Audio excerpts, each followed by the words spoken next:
The Supreme Court's decision on Arizona's immigration law could be the deciding factor for Latinos in the U.S. presidential election.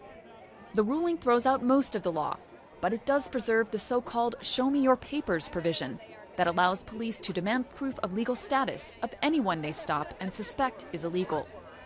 In 5 of the country's key swing states, polling shows that 60% of Latino voters believe the law will create a hostile environment for immigrants and Hispanics. We know that it means people of color, people who look foreign, who sound foreign, who may not speak English or speak English with an accent are the ones who will be targeted by law enforcement for this. Contrast that with President Obama's moves of late. This month he announced he was halting the deportations of young, law-abiding illegals who were brought to the United States as minors.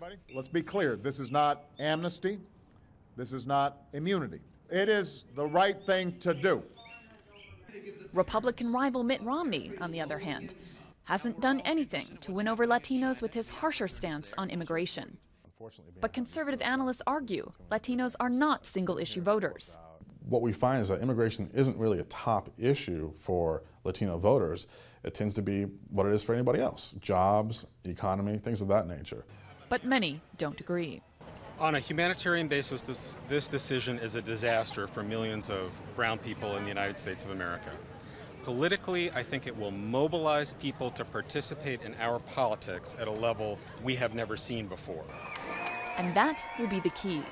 In 2008, Latinos voted in record numbers, pushing Obama ahead in some swing states. He'll need their support again this year.